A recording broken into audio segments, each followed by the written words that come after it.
తీసుకున్నారేదో అదే ఇచ్చారు, రూపాయి ఎక్కువ ఇస్తే బాగా ఆలోచనలో కొంతమంది, ఎక్కువ భూమి ఉండి తక్కువ పోయేవాళ్ళు, మన పక్కనే రోడ్డు వస్తుంది కాబట్టి ఉన్న భూమికి ఎలా పెరిగిద్దనే వాళ్ళు వంపుల దగ్గర సౌడు దగ్గర పోయినప్పుడు అక్కడ మాకు ఉన్నదానికంటే ఎక్కువ వస్తుందని ఆశపడేవాళ్ళు. ఈ ఉద్యమంలో అనేక పాఠశాలలు ఉన్నటువంటి దీన్ని మనం గమనించడం జరిగింది. దీంతో పాటు అసలు భూమికి పోని వాళ్ళు, పక్కన ఉన్న వాళ్ళు కూడా మన ఊరు పక్కన హైవే వస్తే మన ఊరికి భూమికి ఎలా వస్తుందని, నాదైతే పోవట్లేదు కానీ నేను పక్కన ఉన్నా కాబట్టి నా భూమికి వస్తుంది, భూమి ఈ రోడ్డు వేయాల్సిందనే వాళ్ళు కూడా అక్కడక్కడ అంటే మనం నాశనం అవుతాం, మనం నష్టపోతాం. ఒక మాటలో చెప్పాలంటే కొంతమంది సమాధులు అవుతుంటే ఆ సమాధుల మీద వాళ్ళు బిల్డింగ్ పెట్టుకొని ఎత్తులో ఉన్నాం అనిపించుకునే ఆలోచన ఉన్న కొంతమంది ఈ రోడ్డు వేయాల్సిందే, వీళ్ళు ఆజ్ఞ ఆగదు, ఎవరు ఆజ్ఞ ఆగదు, వేస్తారు, వేయాల్సిందనే వాదన చేసినటువంటి సందర్భం కూడా మనం చూస్తాము. ఇన్ని పరిమితులు ఉన్నటువంటి ఈ నేపథ్యంలోనే ఈ పోరాటాన్ని 4 సంవత్సరాల నుంచి కొనసాగించడం జరుగుతూ ఉంది. హైకోర్టు ఇప్పుడే ఒక మిత్రుడు హరిబాబు గారు అడుగుతుండ్రు, హైకోర్టు ఎమ్మటే స్టే ఇచ్చిందండి, ఆర్గ్యుమెంట్ జరిగిందా, వాదన విన్నారా అని. ఒక విధంగా చెప్పాలంటే నేషనల్ హైవే అథారిటీ మీద స్టే చేయడం అంటే మామూలు విషయం కాదు. ఒక విధంగా మనం న్యాయపరమైనటువంటి తొలి అడుగు విజయం సాధించినట్టే. ఈ స్టే ఎన్ని రోజులు కొనసాగింది, ఎందుకంటే నేషనల్ హైవే అథారిటీ వాళ్ళు చాలా ఆర్గ్యుమెంట్ చేస్తారు. చాలా జనరల్గా ఏమనుకుంటారు, నేషనల్ హైవే అథారిటీ ఒక నాగపూర్ అమరావతి రోడ్డు అంటేనే ఇది డెవలప్మెంట్ రోడ్ అనే యాంగిల్ ఉంటుంది. జడ్జిలు కూడా అక్కడ కూర్చున్న వాళ్ళు కూడా డెవలప్మెంట్ ప్రోగ్రామ్ నేషనల్ ప్రయోజనాల కోసం జరుగుతున్నది, ఏదో ఒకరిద్దరు రైతులు ఏదో లేదా ప్లాట్ యజమానులు ఏదో అబ్జెక్షన్ పెడుతున్నారు అని అనుకునే అవకాశం ఉంది. అందుకని ఆర్గ్యుమెంట్స్ తినకుండా సెంట్రల్ గవర్నమెంట్ సంస్థ మీద హైకోర్టు స్టే ఇటువంటి ఆషామాషి కాదు. అది కూడా మనం అందరం కూడా గమనించాల్సినటువంటి అవసరం ఉంది. అందుకని మీరందరూ కూడా మొదటగా మీరు ఎవరన్నా మాట్లాడదలుచుకున్న వాళ్ళు మీకున్నటువంటి అభిప్రాయాన్ని మనం ఎట్లా కొనసాగించాలనేది కూడా చెప్పాల్సినటువంటి అవసరం. మీ అన్ని అభిప్రాయాలతో మళ్ళీ హరిబాబు గారు అందరూ పెద్దవాళ్ళు మాట్లాడి మన ప్రోగ్రామ్ కూడా తీసుకోవాల్సినటువంటి అవసరం. ఒకటే సోదరులారా, అక్కడ స్టే వచ్చిందని మనకి పేపర్లో నిన్న వచ్చింది. స్టే నేషనల్ హైవే అథారిటీ కూడా అక్కడ ఫిల్ చేసిన రోజే వాళ్ళకి నోటీస్ వస్తుంది, వాళ్ళకి సమాచారం వస్తుంది. స్టే ఓకే చేసిన తర్వాతనే స్టే మనకు తెలిసిందో లేదని చెప్పి మనం రైతులకు గమనించలేమని చెప్పి ఆల్రెడీ సర్వే పూర్తి చేసుకోవాలని వాళ్ళు నిన్న మొన్న ఎంత దూకుడుగా అక్కడ స్టే ఓకే స్థలాల్లోకి వచ్చి వాళ్ళు గెట్లు పెట్టుకొని పని చేయాలని చెప్పి ప్రయత్నం చేశారు. అంటే ఈ స్టే ఉన్న దొడ్డిదారిన దొంగదారిన చట్టాన్ని న్యాయాన్ని ధిక్కరించి పనిచేయాలనేది ఉంటుంది. అది కూడా మనం అనుకోవాలి. స్టే ఉంది ఆ పేపర్తో ఆగిపోతారు అని అనుకుని ఎవరు మనం భ్రమపడకూడదు. ఎలక్ట్రిక్ లేకపోతే ఈ స్టే అట్లే ఉంటుంది, పనులన్నీ అయిపోయే అవకాశం కూడా ఉంటుంది. దీన్ని కూడా మీరు అందరూ గమనంలో తీసుకోవాలని చెప్పి అడుగుది మొదటి అడుగు సక్సెస్ అయ్యాం. అంటే ఇదేం గ్రాండ్ సక్సెస్ అని కాకుండా మొత్తం మీద ఒక అడుగైతే మనం ముందుకేయగలిగాం.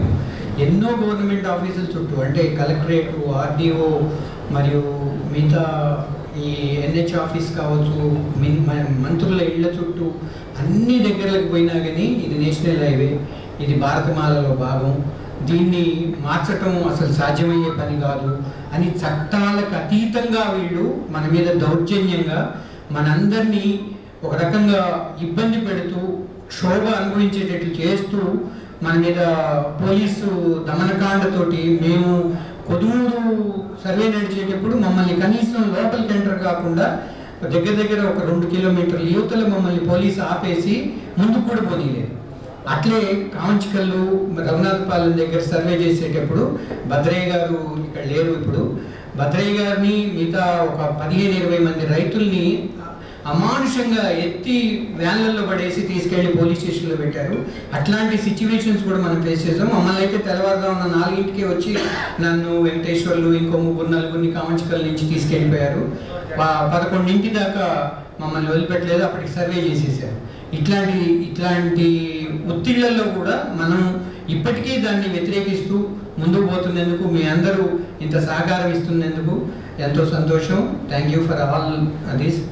అంతే హరిబాబు గారు, ఇప్పుడు ఈ స్టే అనేది దేని ఆధారంగా మనకి రావటం జరిగింది, అసలు ఎట్లా ఈ స్టేని మనకి అలాట్ చేయటం జరిగింది కోర్టు వారు?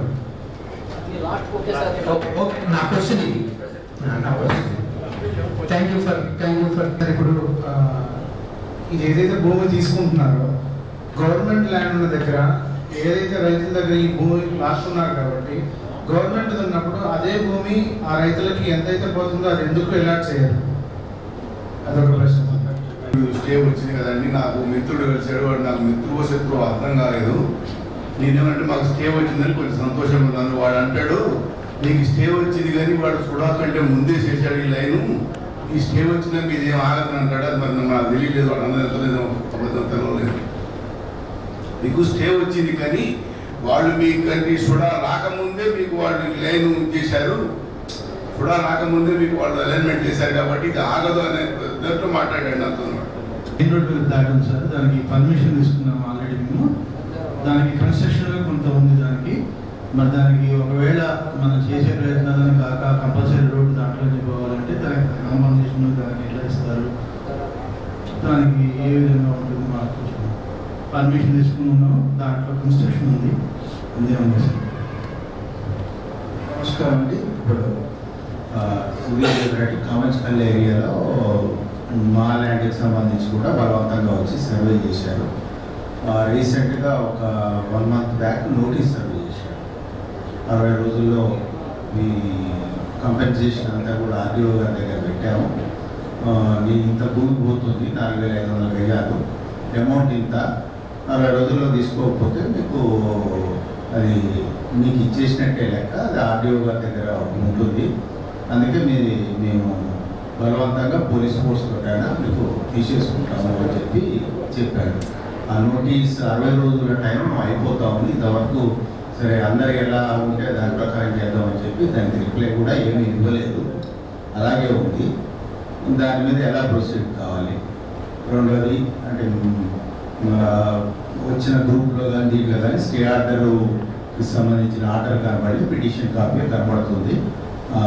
దయచేసి ఆ స్టే ఆర్డర్ కూడా పెడితే 26 మంది రైతులు కూడా ఆర్డర్ కాపీ ఏమన్నా చేతిలో పట్టుకుంటే రేపు ఎవరైనా భూమిలోకి వచ్చినప్పుడు కూడా ఆర్డర్ చూపించుకొని వచ్చిన అధికారులను కానీ పోలీసులు కానీ చూపించుకొని ప్రొటెక్షన్, ఒకటి లీగల్ ప్రొటెక్షన్ ఇవ్వడానికి అవకాశం ఉంటుంది. కాబట్టి ఆర్డర్ని కూడా ఫర్నిష్ చేస్తే బాగుంటుంది అనేది నా ఉద్దేశం. అందరికీ నమస్కారం. మనం గత 4-5 సంవత్సరాల నుంచి పోరాటం చేస్తాము. ఈ పోరాటానికి మీ అందరి మద్దతు తెలిపినందుకు మీ అందరికీ ముందుగా ధన్యవాదాలు. అర్ధరాత్రి వచ్చి పట్టకపోయినా లేకపోతే మనం ఫీల్డ్ మీద సర్వే చేస్తున్న ఇవన్నీ కూడా మంచి ఇదిగా చేస్తాము. ఇంతతో అయిపోయింది, మనం సేవ వచ్చిందని అయిపోయిందని ఆపితే కూడా కాదు, ఇంకా చేయాల్సిన పని ఉంది. మనం భౌతికం కూడా ఇప్పుడు న్యాయపరంగా అటు తీసుకొస్తూనే మనం భౌతికం కూడా చేయాల్సిన అవసరం ఉంది. ఇప్పుడు మనం రావాలని అంటే కొద్దిమంది వచ్చారు, కానీ అందరూ కూడా స్పందించాలి. తప్పనిసరిగా ప్రతి ఒక్కరు వస్తే మనం సాధించుకోవడానికి చాలా స్కోప్ ఉంటుంది. కాబట్టి తప్పనిసరిగా మీరు అందరూ స్పందించాలని మనసుతో కోరుకుంటూ. ఇప్పుడు ఏముందంటే ఒక 80% ఎక్వేషన్ జరిగింది. అవార్డ్స్ ఇచ్చారు. అవార్డ్స్ కూడా అసందర్భంగా ఇచ్చారు. ఒక రైతు సర్వే నెంబర్లో ఇంకొక రైతు పేరుంది.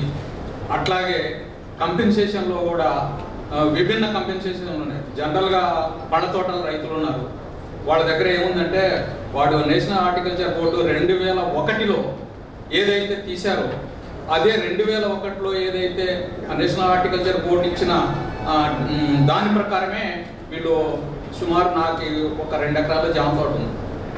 దానికోసం నేను నేషనల్ హార్టికల్చర్ బోర్డుకి పోయి వాళ్ళ దగ్గర నేను తీసుకున్నా, అంటే కాస్ట్ ఆఫ్ కల్టివేషన్ మొత్తం తీసుకొని దాన్ని అంతా డిజైన్ అడిగితే మా దగ్గర 2001 ఉంది.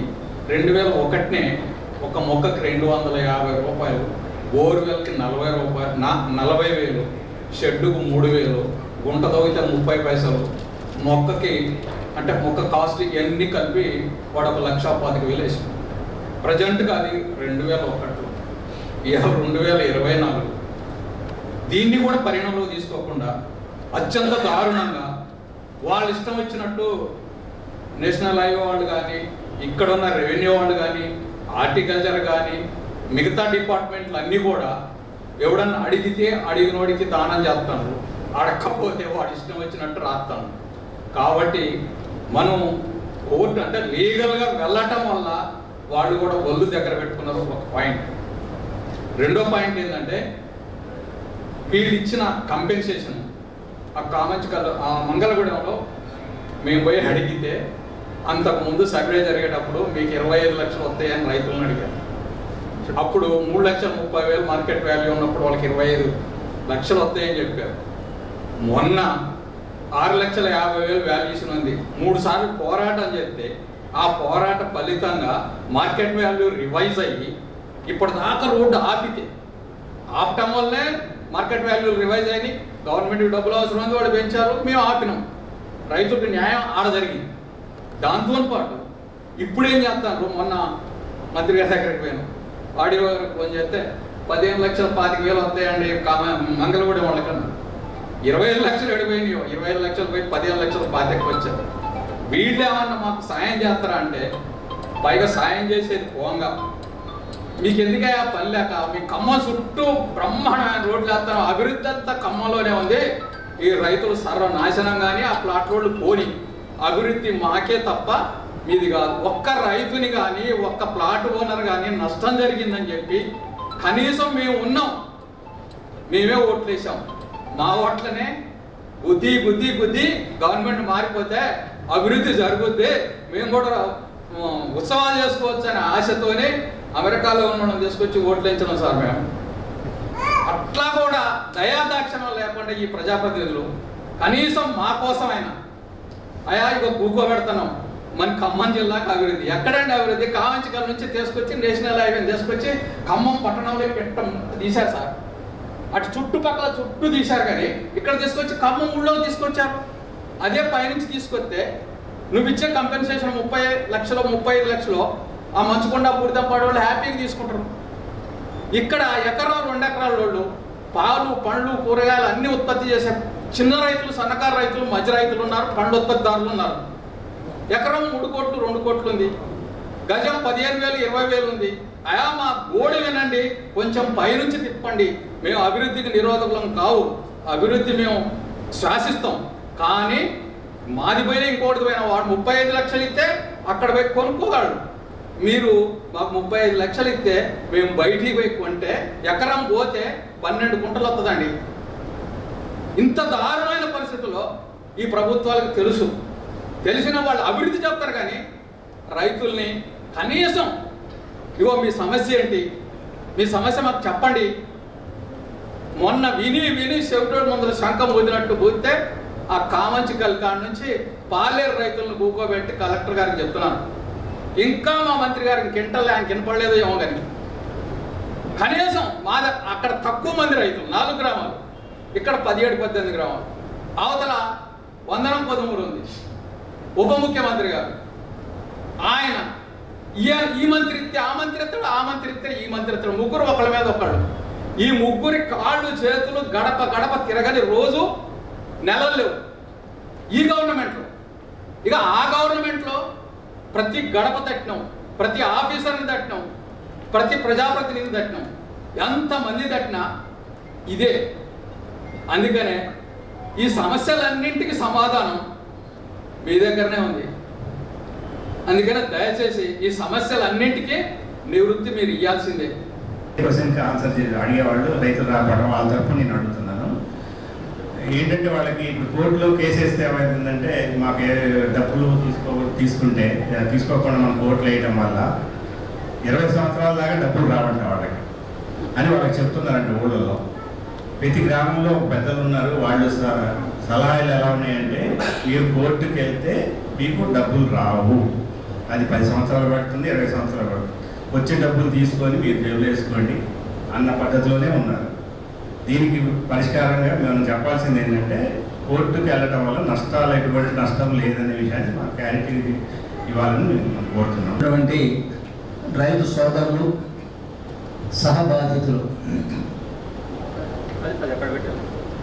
సహబాధితులందరికీ ఆహ్వానం మరియు నమస్కారం. ఇప్పుడు ఒక్క మంత్రి ఉంటేనే ఖమ్మం అభివృద్ధిలో పరుగులు పెడుతున్నదంటే ఇప్పుడు 3 మంత్రులు తయారయ్యారు. అందుకోసం ఇక అభివృద్ధి కుదరఉండదు.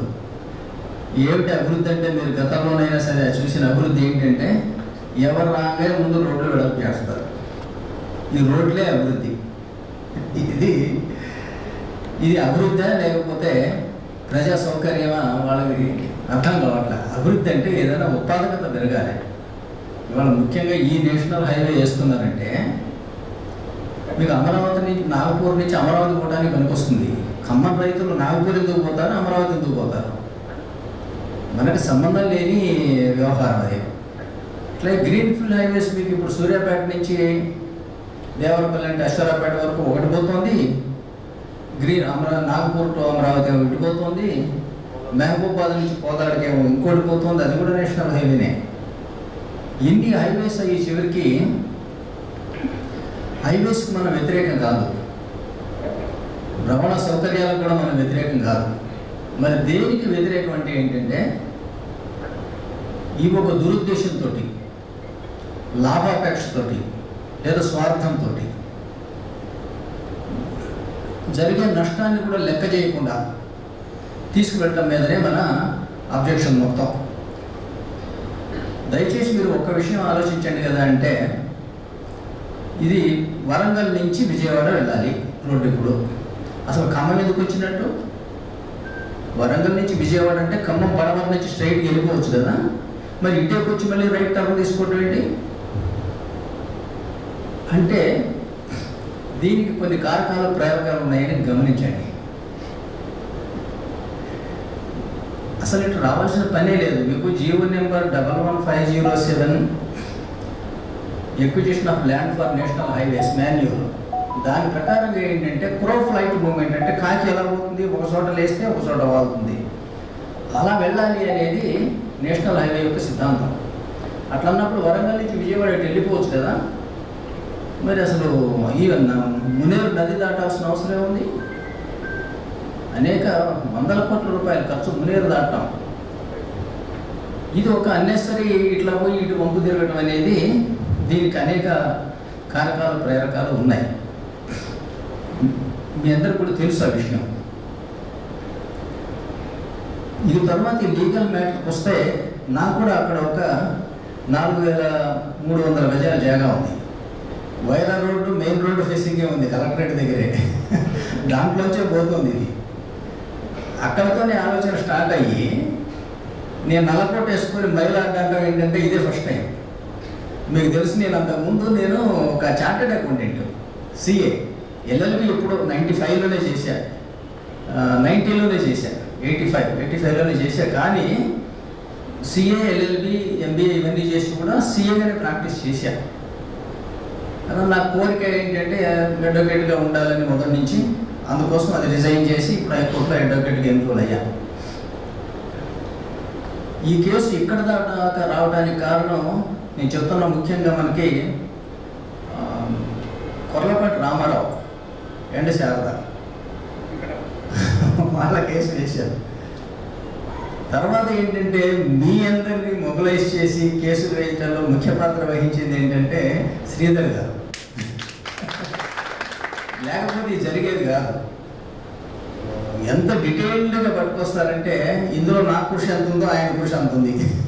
ఈ ఆర్డర్స్ పట్టుకురాటంలో చేసింది మీకు తెలుసు కదండి. నాకు మొదటి నుంచి కూడా నేను చాలా కష్టపడి స్వయం కృషితో పైకి వచ్చా. చాలామందికి తెలుసు సంగతి. స్వయంగా వ్యవసాయం చేసేవాడిని, నాగలు దున్నేవాడిని, నాట్లు వేసేవాడిని, గుడ్లు వేసేవాడిని, ఇవన్నీ చేసేవాడిని చిన్నప్పుడు. అట్లాగే ఏంటంటే పేదరికము, బాధ ఈ సంగతి తెలుసు. ఈ రైతు సూసైడ్స్ మీద నేను ఒక సొసైటీ ఫామ్ చేశాను ఇప్పుడు 20 years బ్యాక్. అప్పుడు నాకు పెద్ద ఆదాయం, ఈ ఆస్తులు ఇవి కూడా ఏ బిజినెస్ కూడా లేవు. నెలకు 20-25 వేలు సంపాదన ఉండేది. కానీ ఒకరోజు న్యూస్ పేపర్లో చూస్తే మంచి మీసాలు ఉన్నాయి, యువ రైతు వైరా పుణ్యపురం మేజర్ దగ్గర అతను సూసైడ్ చేసుకున్నట్టు పేపర్లో వచ్చింది. అది చూసి ఒకసారి మనసు కలిసి వేసినట్టు అనిపించి ఊళ్ళో ఈ కాంగ్రెస్ వర్కర్ ఒక ఆయన ఉంటాడు, జంజిరావు రాజేష్ అని, ఆయన ఫోన్ చేసి ఈ ఊరు ఎక్కడో తెలుసా, తెలిస్తే నువ్వు రా ఒకసారి పోయేద్దామన్నా. అతను తీసుకుని ఆ ఊరు పోయి వాళ్ళని ఓదారుస్తుంటే వాళ్ళ పరిస్థితి చూస్తే ఏంటంటే ఆవిడకన్నా మనకి ఎక్కువ ఏడుపుస్తాం. చివరికి ఆ రోజు దహన సంస్కారాలు కూడా ఖర్చులు లేవు. గౌడు 3000 రూపాయల డబ్బులు ఇచ్చి వచ్చి అక్కడి నుంచి వెంటనే దాన్ని ఒక సొసైటీగా ఫామ్ చేసి సుమారుగా ఏంటంటే ఆ తర్వాత 60-70 సూసైడ్ చేసుకున్న కేసెస్లో అక్కడికి వెళ్ళాం. వెళ్ళి ఇట్లాగే హెల్ప్ చేసి ఒక 1000 మంది రైతుల దగ్గర నుంచి అసలు మీ సమస్య ఏంటి, మీ అప్పు ఎంత ఉంది, ఆరోగ్య పరిస్థితి ఏంటి, పిల్లల చదువులు ఏమిటి, పెళ్ళిళ్ళకి ఏమైనా దగ్గరలో ఉన్నాయా, మీ ఆదాయం ఎంత ఉంటుంది, ఇవన్నీ 13 క్వశ్చన్స్ వేసి ఇవన్నీ కలెక్ట్ చేసి రాజశేఖర రెడ్డి గారికి తీసుకెళ్ళి రిపోర్ట్ ఇచ్చాను నేను. అది తాత్కాలికమైన మెజర్స్ ఏం చేయాలి, దాదాపు 25 years 2004-05 చేస్తే ఆయన కూడా మంచి స్పందించారు. ఆయన కూడా ఎప్పుడైనా ప్రజా సమస్యలు ఉన్నాయంటే స్పందించే మనిషి. ఆ నేపథ్యంలో ఏంటంటే ఇవాళ రైతులకు సంబంధించిన కేసు మొట్టమొదటి కేసే ఫైల్ చేసే అవకాశం వచ్చినందుకు సంతోషంగా ఉంది. మీ అందరికీ కృతజ్ఞతలు కూడా. దీని మీద అనేక పోరాటాలు చేశారు. సిపిఎం వాళ్ళు సహకారాలు చేశారు, సిపిఐ వాళ్ళు సహకరించారు. కానీ కాంగ్రెస్ నాయకులు కానీ లేకపోతే మన టీఆర్ఎస్ నాయకులు కూడా సహకరించారు. ఇప్పుడు కాంగ్రెస్ వాళ్ళకి సహకరించారు. అప్పుడు సహకరించారు. యాక్చువల్ తుమ్మల నాగేశ్వరరావు గారు కొంత సాయం చేశారు. చేసి అక్కడ గిరిధర్ గారితో మాట్లాడటం వగేరా. మరి ఇప్పుడు ఎంబరాసింగ్ అందరూ ఒకే పడవలో ఉన్నారు.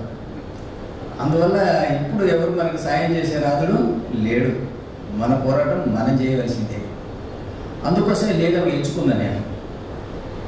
రోడ్డు తీసుకువెడుతుంటే లేదా చట్టం యొక్క ఉల్లంఘనలు ఉంటాయి, ఈ రెండు ఉంటేనే కోర్టులు ఇంటర్ఫేర్ అవ్వాలని ఇచ్చింది. అలా లేకపోతే ఇంటర్ఫేర్ అవ్వమని ఇచ్చారు. దానివల్ల ఈ ఎన్హెచ్ఏ వాళ్ళు ఏమనుకుంటున్నారంటే మమ్మల్ని ఆపే నాదుడే లేడు, సుప్రీంకోర్టే చెప్పేసింది మా దాంట్లో ఇంటర్ఫేర్ అవ్వనని. ఇప్పుడు ఎక్స్పర్ట్స్ ఎంతమంది జైళ్ళలో లేరు. ఎక్స్పర్ట్ అంటే వాళ్ళు ఇల్లీగల్ పని చేస్తే చట్టం వర్తించదా? అందువల్ల మీరు రోడ్డు నిర్ణయం చేయడంలో ఎక్స్పర్ట్ అవ్వచ్చు. ఆ నిర్ణయం చేసే దురుద్దేశంతో చేస్తే ఎవరో ఒక వ్యక్తికి లాభం చేయడం కోసం చేస్తే, లేదా చట్టానికి వ్యతిరేకంగా చేస్తే అప్పుడు కూడా కోర్టులు పట్టించుకోవాలి. అందువల్ల ఏంటంటే సుప్రీంకోర్టు అలా చెప్పింది అనేది వచ్చి అబద్ధం. అక్కడ ఏదైనా మాడిఫైడ్ అంటే దురుద్దేశము లేదా చట్ట ఉల్లంఘన ఉంటే తప్ప మేము ఇంటర్ఫియర్గా ఉన్నాము. అందువల్ల ఏంటంటే అట్లాగే మళ్ళీ లాయర్స్ ఈ హైవేస్ కేసులో ఎక్కువ బాగా ఫెయిల్ అవుతారు. కారణం ఏంటో తెలుసండి, ఈ నేషనల్ హైవే చట్టం 1956 అన్ని కలిపితే 6 పేజీలు ఉంటుంది. అంతే 6 పేజీలు. అందులో ఏముండదు, సెక్షన్ 3A1 కింద నోటీస్ ఇస్తే ఆ ల్యాండ్ మాదే అయిపోయినట్టే. 3A1 నోటిఫికేషన్ ఇస్తే ల్యాండ్ మాదే. ఆ ఇచ్చిన డేట్న ఏ రేట్ ఉంటే ఆ రేటు మీకు ఇస్తాం. 3D ఇష్యూ చేస్తాం, అప్పుడు కాంపెన్సేషన్ కూడా డిక్లేర్ చేసేస్తాం. ఇంతది ఉండేసరికి దీన్ని ఎట్లా అడ్డుకోవాలనేది అడ్వకేట్స్కి ఏంటంటే స్ట్రైట్గా నిజానికి అర్థం కాదు, ఎక్కడ చట్టాల్లో లేదు. నేను కూడా ఏంటంటే మొట్టమొదటిది నాకు దీన్ని ఎట్లా వేయాలో తెలియ ఒక సీనియర్ అడ్వకేట్కి 1 లక్ష రూపాయలు ఫీజు ఇచ్చి అతనితో పబ్లిక్ ఇంట్రెస్ట్ లిటిగేషన్ కింద వేయించాను.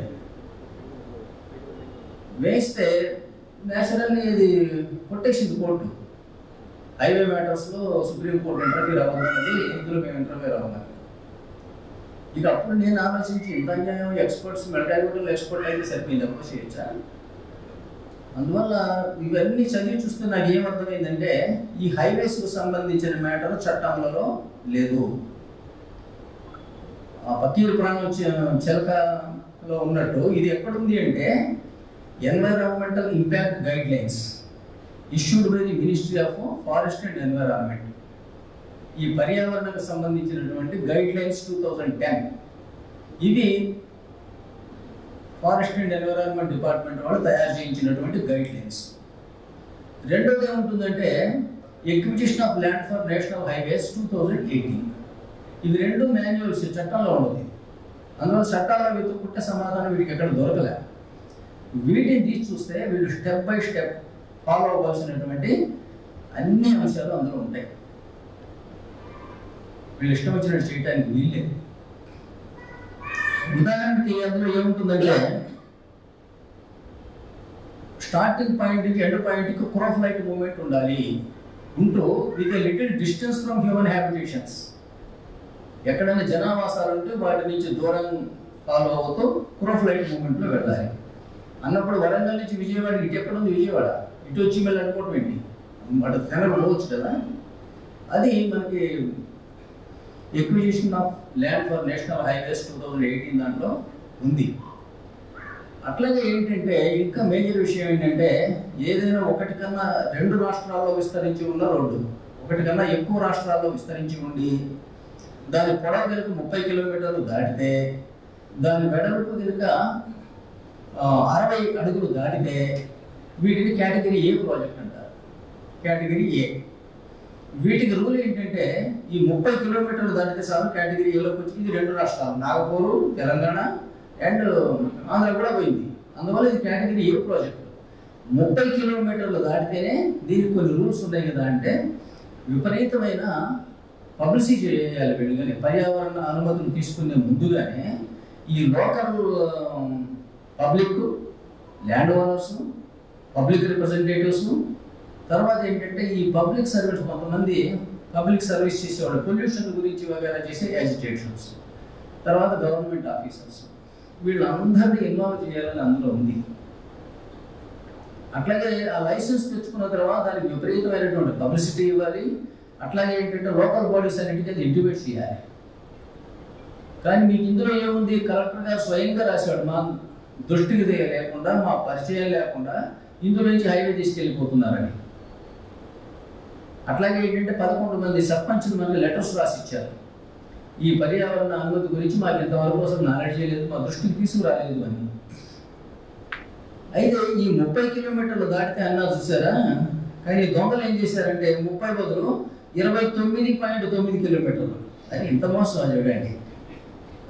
29.92 ముక్కలు చేసేసి ఇది 30 దాటలేదు కాబట్టి మాకు ఆ పర్యావరణ రూల్స్ వర్తించదని ఆర్పి చేయడం మొదలుపెట్టారు.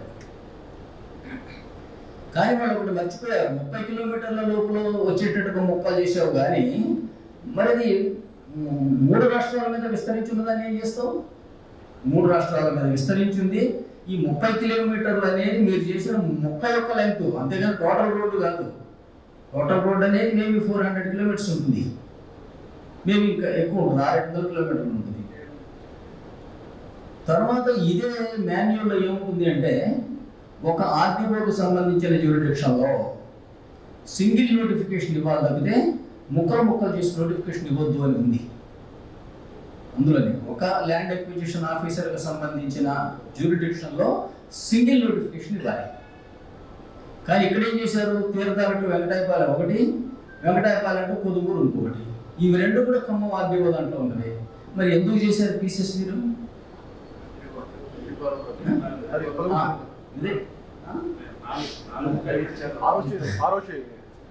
అన్ని ఖమ్మం ఆర్డీఓ దాంట్లో ఉన్న వాటిని వీళ్ళు 2-3 ముక్కల కింద చేశారు.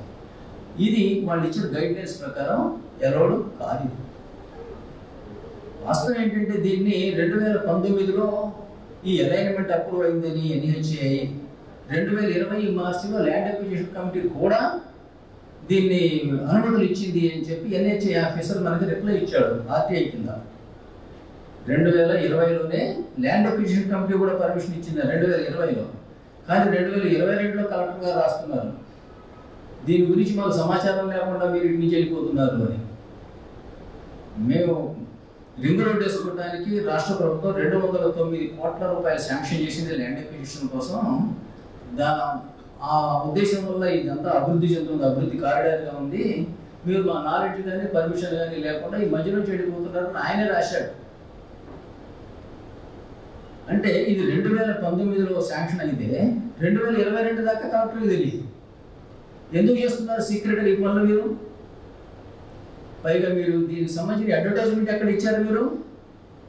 హ్యాన్స్ ఇండియానా అంటే ఏంటో అలా తెలుసా మనకి? నేను హ్యాన్స్ ఇండియా అట అదొక వార్తా ఇంగ్లీష్ పేపర్, ఇంకోటేమో మన తెలంగాణ. అంటే ఈనాడు లేదా, లేకపోతే జ్యోతి లేదా, లేకపోతే నమస్తే తెలంగాణ లేదా, ఎవరికి కనపడని పేపర్లలో అడ్వర్టైజ్మెంట్ ఇవ్వడం, జనాన్ని వీళ్ళని ఎవరో 10 మంది ల్యాండ్ ఓనర్స్. అట్లాగే మళ్ళీ మీకు ఇంకొకటి చెప్తాను. Article 3A section 3A1 notification ఇచ్చారు కదా, ఎవరైనా అబ్జెక్షన్స్ ఉంటే చెప్పండి అన్నారు. కానీ అందులో ఎవరి ల్యాండ్ పోతుందో ఎంత పోతుందో ఇచ్చారా? 3A నోటిఫికేషన్లో ఇవ్వాల. కానీ 3A సబ్సెక్షన్ 2 నోటీస్ సెక్షన్లో ఏముంటుంది అంటే మీరు brief particulars of the lands to be acquired should be given. మీరు ఎక్వైర్ చేయదలుచుకున్న ల్యాండ్ యొక్క వివరాలు మీరు ఇవ్వాలి 3A1లో. మీరు ఇవ్వకుండా అబ్జెక్షన్స్ చెప్పండి అంటే, మీరు క్వశ్చన్ పేపర్ ఇవ్వకుండా ఆన్సర్స్ రాయండి అంటే ఏం రాస్తాం? నా ల్యాండ్ పోతుందో లేదో మీరు ఒక్క సర్వే నెంబర్ ఊరు పేరు ఇచ్చారు, నా సర్వే నెంబర్ ఉంది అందులో, కానీ నా ల్యాండ్ ఉందో లేదు. ఒకే సర్వే నెంబర్లో 100 మంది ఉండొచ్చు, అందులో నాది పోతుందా లేదా తెలియకుండా ఎవరిపై అబ్జెక్షన్స్ చెప్తారు చెప్పండి? అందువల్ల వీళ్ళు ఇచ్చిన 3A1 నోటిఫికేషన్ ఇల్లీగల్ అనేది నా మొట్టమొదటి వాదన. మీరు నా ల్యాండ్ పోతుందో లేదు చెప్పకుండా ఎవరైనా అబ్జెక్షన్స్ ఉంటే చెప్పండి అంటే ఎవరు చెప్తారు? ఎటు చెప్తారు? అయినా మీకు 3A2 కింద ల్యాండ్ పర్టికులర్స్ ఇవ్వాలని ఉందా లేదా అంటే చట్ట ఉల్లంఘన జరిగిందా లేదా? అందువల్ల ఇక్కడ చట్ట ఉల్లంఘన జరిగింది కాబట్టి దీనికి స్టే ఇవ్వాలని వాదించాను.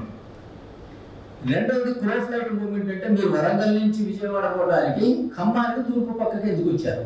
పడవ పక్కన స్ట్రైట్కి వెళ్ళిపోవచ్చు కదా.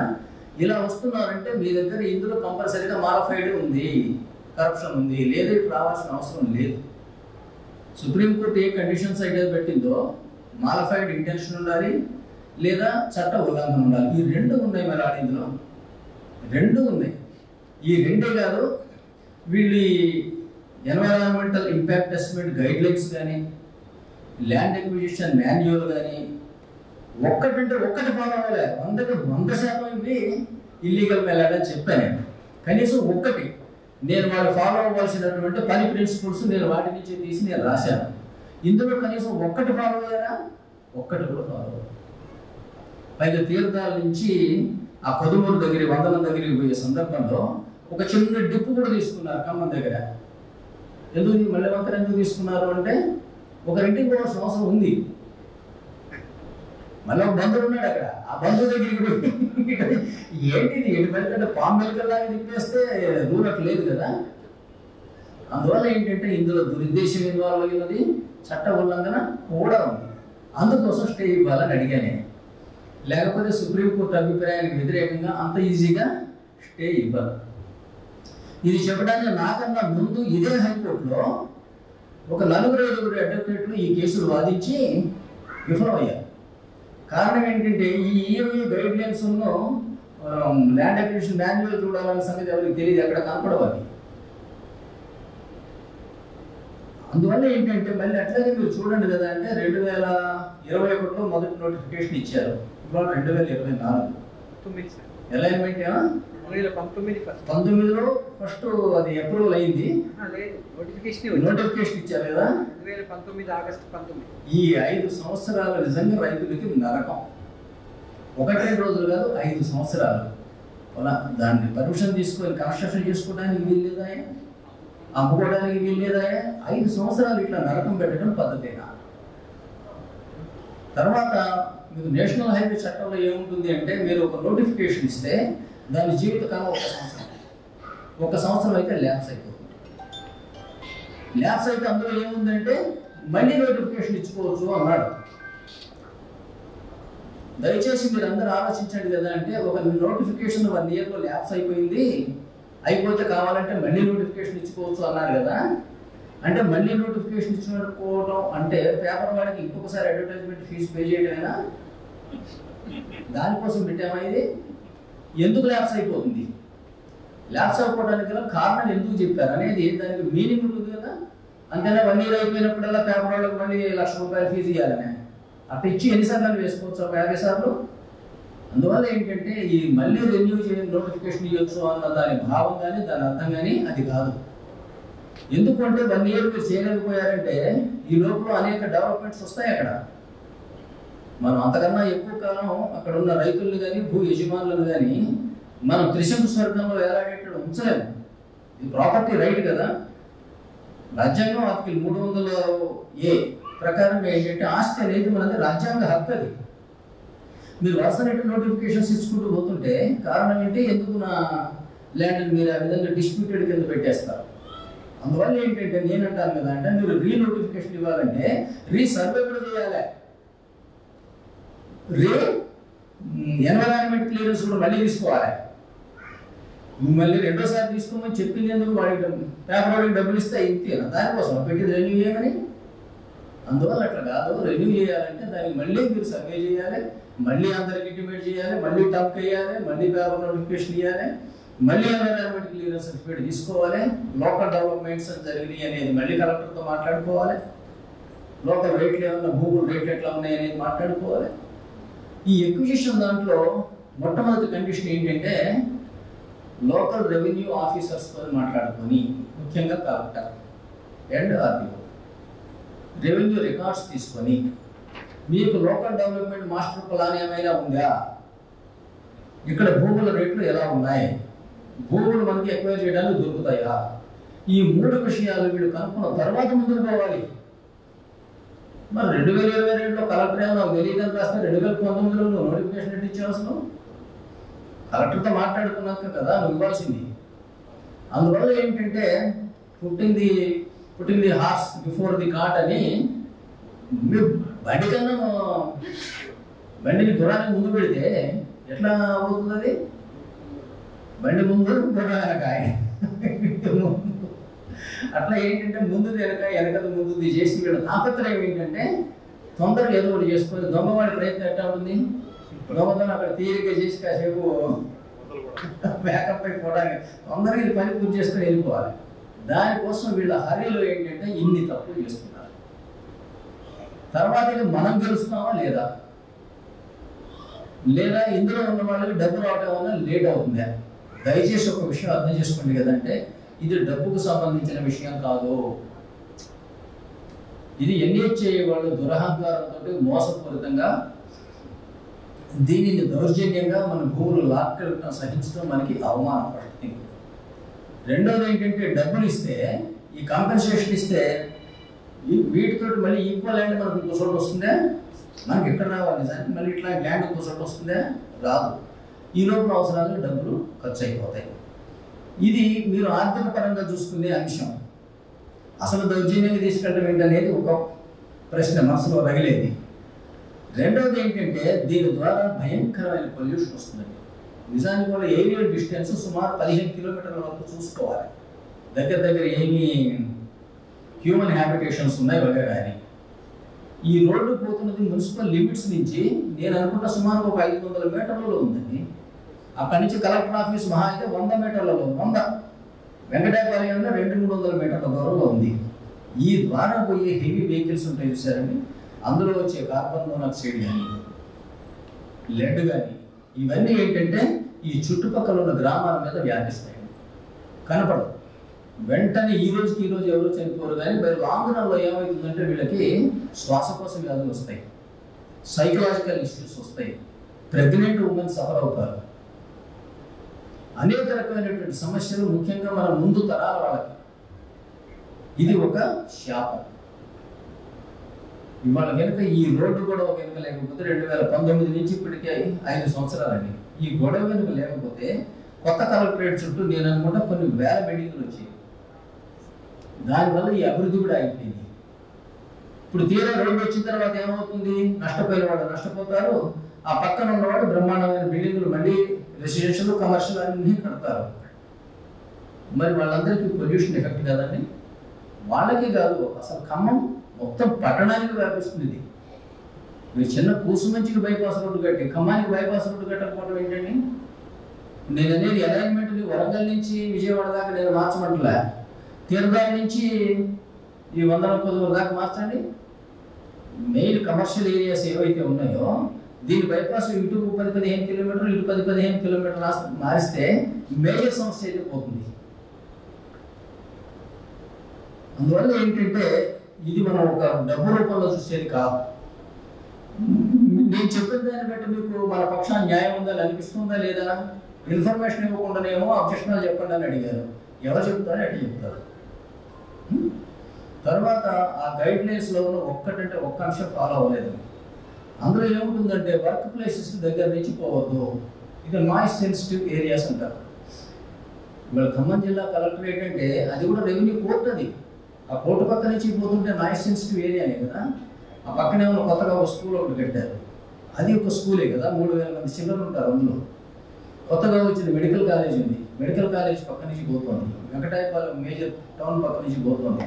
ఇటు ఖమ్మం టౌన్ ఇప్పుడు ఇవాళ వీళ్ళు ఈ రోడ్డు దాటి ఇంకొక 7 కిలోమీటర్లు కూడా అవతలకు ఆల్రెడీ వెళ్ళిపోతుంది.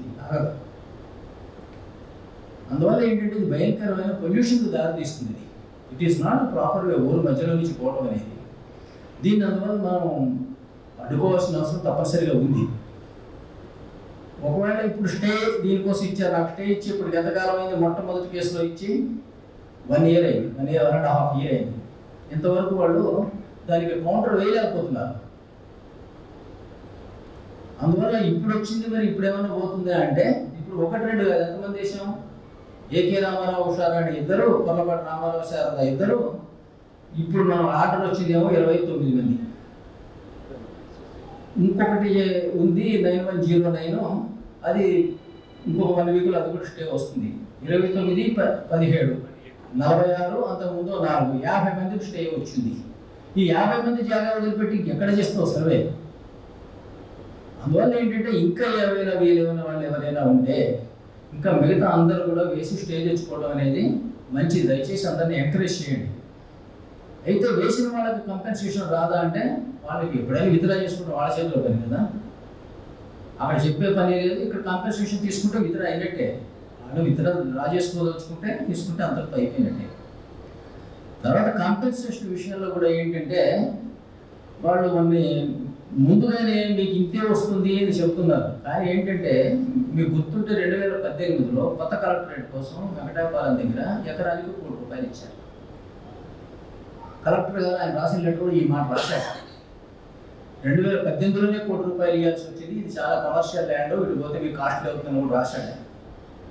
2018లో 1 కోటి ఇస్తే ఇప్పుడు ఎంత ఇవ్వాలని? ఇప్పుడు కనీసం 2 కోట్లు ఇవ్వాలి, 1.5 కోట్లు ఇవ్వాలి, 35 లక్షలు ఎట్టిస్తారు? 4 కోట్లు కాదండి, అది ఇంకా చాలా తక్కువ. ఇవాళ ఏంటంటే చెప్తే వినండి, ఎస్పెషల్లీ ఇటు కొదుమూరు, చింతకాని, ఇటు నుంచి రఘునాథపాలెం దాటే వరకు కూడా గజం 20,000 రూపాయలు. 20,000 నుంచి ఇవాళ ఒకసారి రోడ్డు రావడం లేదు, అవతల పోయింది అని తెలిస్తే గజం 30,000, 40,000 పోతుంది. గజం 30,000 పోయిందంటే మనకి ఎకరానికి 2,700, 2,800 గజాలు వస్తుంది. లెక్క తేలికుంటుంది 3,000 అనుకోండి. 3,000 ఇంటూ 25,000 అంటే 7.5 కోట్లు అంత రావాలి. అందువల్ల ఏంటంటే ఇక్కడ ఎప్పుడైనా సరే ఇది బంగారం. వైరా రోడ్డుకి ఇటు 15 కిలోమీటర్లు, ఇటు 15 కిలోమీటర్లు, గజం 20 నుంచి 30,000-40,000 రూపాయల వరకు కంపల్సరీగా పోయే ఛాన్సెస్ ఉన్నాయి. ఎందుకంటే ఈ రోడ్డు టచ్ అవ్వచ్చు, అదర్ రోడ్డు కట్టు మళ్ళీ 100 feet రోడ్స్ ఉన్నాయి. వీళ్ళు ఎంత కాంపెన్సేషన్ ఇచ్చినా కూడా దానికి సరిపడదు, ఎంత ఇచ్చినా అన్యాయం. నేను అనుకుంటా సుమారుగా రైతులకి ఏంటంటే కనీసం ఒక 10,000 కోట్ల రూపాయలు నష్టపోతారు. 1-2 కాదు, మొత్తం స్ట్రెచ్గా తీసుకుంటే 7,000-8,000 కోట్ల రూపాయలు నష్టపోతారు. మరి అవతల వ్యక్తులకు అంత లాభం వస్తుందో లేదో నాకు తెలియదు, కానీ జనం మాత్రం అంత నష్టపోతారు. ఇవాళ ఇళ్ల జాగా ఎక్కడుంది చెప్పండి మీకు? 20,000 లేకుండా 20,000 అంటే అర్థం 2,800 గజాలంటే 6 కోట్లు రావాల్సింది కదా. అవి ఇంకా పెరిగేదిగా తగ్గేది కాదుగా. అందువల్ల ఏంటంటే మనకి కంపెన్సేషన్ ఇచ్చేది సరిపోదు. అసలు కంపెన్సేషన్తో సంబంధం లేకుండానేమో ఇది మన భావి తరాలకి ఆరోగ్యానికి సంబంధించిన సమస్య, తర్వాత మన ఆహారానికి సంబంధించిన సమస్య కూడా. ఇట్లా కొంత జీవికపోతే ఎట్లని మీలో చాకిపై చేస్తే ఊరుకుంటారు ఎవరన్నా అకారణంగా లాభం కోసం. అందువల్ల దీన్ని మనం తప్పనిసరిగా ఫైట్ చేయాల్సిందే. మన పక్షాన న్యాయం ఉంది. మనకి ఇప్పుడు స్టే వచ్చి 1.5 years అయింది, ఇంతవరకు వాళ్ళు కదిలించలేకపోయారు. అందువల్ల ఏంటంటే ఒకవేళ పొరపాటున ఇక్కడ పోతుందని నేనైతే అనుకోవట్లే. ఒక అందరికీ రాంగ్ అభిప్రాయం ఉంది కదంటే సుప్రీంకోర్టు చెప్పింది ఇంటర్ఫేర్ అవ్వద్దని. ఇందులో మాలఫైడ్ అంటే దురుద్దేశాలు ఉంటే అడ్డుకుంటామన్నది, కరప్షన్ ఉంటే అడ్డుకుంటామన్నది, లేదా చట్టాల ఉల్లంఘన ఉంటే అడ్డుకుంటామన్నది. ఈ నేపథ్యంలో మనకి ఇందులో ఇట్లాంటి పాయింట్లు రుజువు చేయగలమా లేదా ఇస్ ద ఇష్యూ. ఆ దిశగా మనం ఇన్ఫర్మేషన్ సేకరించి శ్రీధర్ గారు ఎప్పటికప్పుడు ఆర్టీఐ ఇన్ఫర్మేషన్స్ ఎన్ని పెట్టాడో ఆయన పెట్టి ఆయన లెటర్స్ ఇస్తుంటాడు. నేను కోర్టులో ఒక్కో దాంట్లో వేస్తున్నాను. ఇక్కడ అవసరం అయితే ఏంటంటే ఇమీడియట్ హైకోర్టులోనైనా సరే మనం వేయడానికి సిద్ధపడాలి. ఇది ఏదైనా మ్యాటర్ ఒక 5-10 వేల కోట్ల రూపాయల మ్యాటర్ అంటే ఏదో ఇది మన చేతి నుంచి ఖర్చు 5,000 అయితే 10,000 అయితే అయిన మ్యాటర్ కాదండి. చాలా ఇంపార్టెంట్ ఇష్యూ, మనం ఇది ఫైట్ చేయాలి. మీరు ఒక అడిగారు నిర్మాణం ఉంది, మాకు ఏమన్నా దానికి అదనంగా కంపెన్సేషన్ ఇస్తారా అంటారు. ఒకటి, మీరు కంపెన్సేషన్ల గురించి ఫస్ట్ మర్చిపోండి. కంపెన్సేషన్ గురించి మాట్లాడితే మనకు కొంచెం లొంగినట్టే. చాలా ఉద్యమాల్లో కూడా ఒక మోసం జరుగుతున్నది కదా అంటే మోసమా తెలియక న్యాయం. ఎందుకంటే ఇప్పుడు నేను చెప్పిన ఈ లీగల్ మ్యాటర్స్ అన్ని అడ్వకేట్లకి చాలా మందికి తెలియట్లే. ఎందుకు తెలుస్తుంది? వీళ్ళు ఏంటంటే భూములకి సరైన రేటు ఇవ్వకపోతే ఇచ్చేది లేదు, రైతులకు అన్యాయం జరుగుతున్నది అని అంటున్నారు. కానీ ఆఫీసర్లు ఏం చేస్తున్నారు తెలుసా, దాన్ని రైతులు పొలాలు ఇట్లా రెడీగా ఉన్నారు కానీ రేట్ల గురించి వాళ్ళు అబ్జెక్ట్ చేస్తున్నారు అని పైకి రిపోర్ట్ పంపు. దానివల్ల మన కేసు వీక్ అయిపోతాం. వాళ్ళ ఆఫీస్ నోట్స్లో ఇవే రాస్తున్నారు, ఇవ్వడానికి రెడీగా ఉన్నారు కానీ సరైన ధర కోరుకుంటున్నారు అని రాస్తున్నారు వాళ్ళు. అట్లాగే కన్స్ట్రక్షన్స్ ఉంటే కన్స్ట్రక్షన్ వాల్యూ చేసి ఇస్తారు, అనుమానం లేదు. కన్స్ట్రక్షన్ కూడా ఇస్తారు. మళ్ళీ వాల్యుయేషన్ సంబంధించి కూడా మనకి పోరాటం చేస్తే కూడా నాకు ఈ పోరాటం వద్దు అనుకుంటే నాకు కూడా చెప్పే వల్ల మీ డబ్బు మీరు డ్రా చేసేసుకోవచ్చు ఆర్టీఓ దగ్గర నుంచి. దానికి అబ్జెక్షన్ ఎప్పుడు ఏ క్షణం అంటే ఆ క్షణం. కానీ ఏంటంటే ఈ కంపెన్సేషన్ కూడా ఏంటంటే కనీసం అదైనా మీరు కొంచెం జాగ్రత్తతో చేయాలి కదా. అంటే ఈ ఇచ్చే కంపెన్సేషన్ కనీసం 3 రెట్లు పెరగాలి కదా. కంపెన్సేషన్ ఇవాళ ఎకరానికి 25 లక్షలు ఇస్తే ఇది మనం లిటిగేట్ చేయడం ద్వారా ఏంటంటే 25 నుంచి సుమారుగా 50, 60, 70 లక్షల వరకు పోతుంది. నేషనల్ హైవే వాళ్ళ చరిత్రకి చూస్తే, వాళ్ళ రిపోర్ట్స్ చూస్తే వాళ్ళ యావరేజ్ ఎక్విజిషన్ కాస్ట్ ఎకరానికి 4.5 కోట్లట. ఆ రిపోర్ట్లో వాళ్ళే ఇచ్చారు, వాళ్ళ రిపోర్ట్స్ నుంచి తీసుకున్నది నేను. యావరేజ్ ఇండియాలో వాళ్ళ ఎక్విజిషన్ కాస్ట్ ఎకరానికి 4.5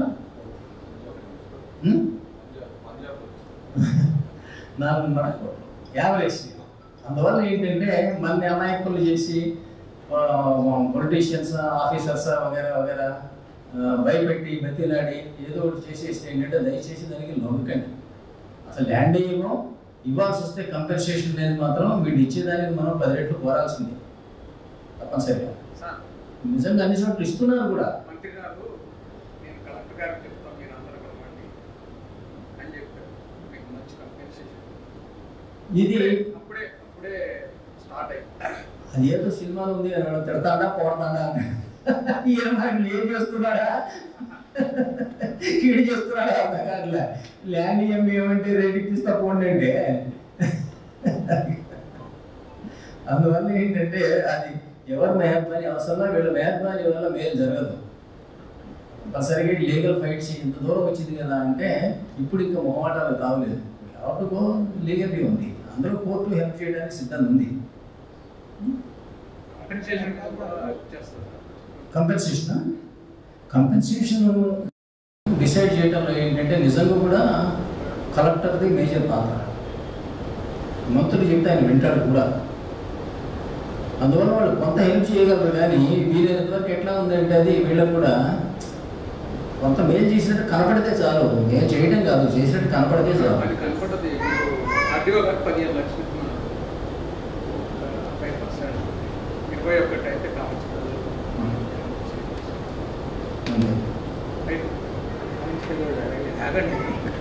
దగ్గర ఉంటారు కాబట్టి ఊరికి కాంచుకలు మంగళ కూడా ఏమండి అన్నారు కదా మంత్రి గారు చెప్పి తర్వాత అది ఎత్తుగడే ఒకటి చెప్తారు, కొద్దిగా పెంచుతారు, కానీ అది సరిపోదు నిజానికి. అయిపోతాయి. యావరేజ్గా 4 కోట్లు వాళ్ళ నేషనల్ హైవే వాడుతున్నప్పుడు మరి ఇంత దారుణంగా అదే మరి నేనే చాలా గౌరవమైన పరిస్థితి. ఏమంటారు మీరు? అప్పుడు వాడేమంటాడు, నీ రిజిస్ట్రేషన్ వాల్యూ 5 లక్షలు ఉంది కదా, నేను 15 ఇస్తున్నా అంటాడు. నేనంటే కదంటే మరి నువ్వు హైదరాబాద్లో రిజిస్ట్రేషన్ వాల్యూ 10 కోట్లు ఉన్నదాన్ని 100 కోట్ల 70 లక్షలు పెట్టాను కదా.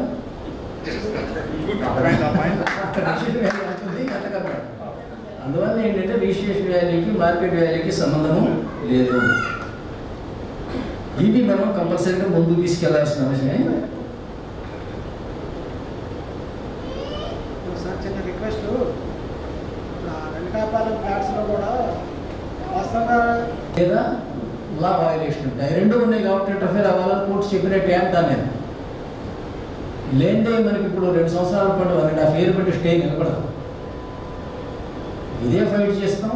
ఇది అవసరమైతే ఏంటంటే సుప్రీంకోర్టు వరకు మనం తీసుకెళ్తాం. వాళ్ళు ఊహించిన పరిస్థితి అయితే అక్కడ కూడా సుప్రీంకోర్టులో కూడా నేనే ఆర్గ్యూ చేస్తాను. స్టేకి ఏమైనా టైం ఉంటుందా సార్? ఇది వికెట్ చేయడానికి వాళ్ళకి స్టేకి ఏమైనా టైం ఉంటుందా? లేదు, ఉండదు. నెక్స్ట్ ఏమవుతుంది, వాళ్ళు కౌంటర్ వేయాలి. కౌంటర్ వేసిన తర్వాత కౌంటర్కి నేను రిప్లై కౌంటర్ వేయాలి. రిప్లై కౌంటర్ వేసిన తర్వాత ఆర్గ్యుమెంట్స్ పడతాయి. ఆర్గ్యుమెంట్స్ వాళ్ళకి ఢిల్లీ నుంచి అడ్వకేట్లు వస్తారు ఎన్హెచ్ఏ తరఫున. ఈ ఆర్గ్యుమెంట్స్ కూడా అయిన తర్వాత అప్పుడు ఫైనల్ జడ్జిమెంట్.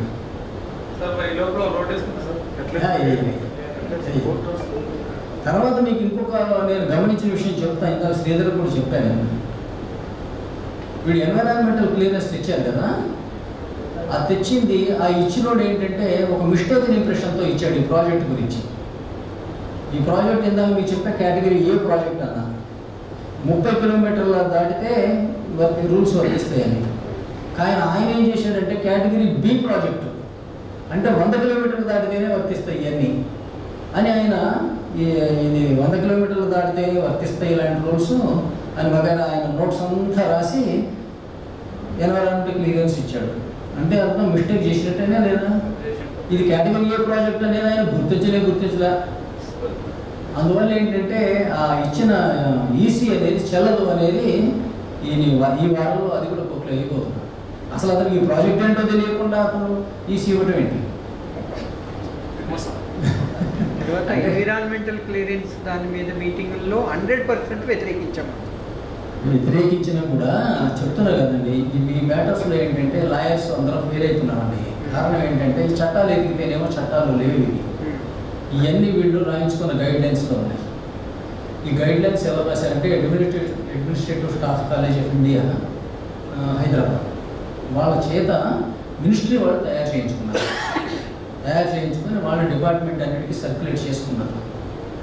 వాటిలో ఉన్నాయి పంచాయతీ కేటగిరీ ఏ ప్రాజెక్ట్ అంటేనేమో మోర్ దాన్ 1 స్టేట్ మీద నుండి 30 కిలోమీటర్లు దాటితే చాలు, దాని స్ట్రిక్ట్ రూల్స్ ఫాలో అవ్వాలి. కేటగిరీ బి ప్రాజెక్ట్కి ఏమో ఇంత స్ట్రిక్ట్నెస్ లేదు, అది 100 కిలోమీటర్లు దాటితేనే ఈ రూల్స్ అన్ని వర్తిస్తాయి. ఆ ఈసీ ఇచ్చిన ఆయన ఇది 100 కిలోమీటర్లు దాటితేనే ఈ రూల్స్ అన్ని వర్తిస్తాయి, ఇది 100 కిలోమీటర్లు దాటలేదు 89 కిలోమీటర్లు ఉందని చెప్పి ఆయన ఈసీ ఇచ్చాడు. అంటే చేస్తాడు ఇది కేటగిరీ ఏ ప్రాజెక్ట్ అయితే. అందువల్ల ఏంటంటే ఆ ఇచ్చిన సర్టిఫికేట్ ఛాలెంజ్ చేద్దాం అనుకుంటున్నాను.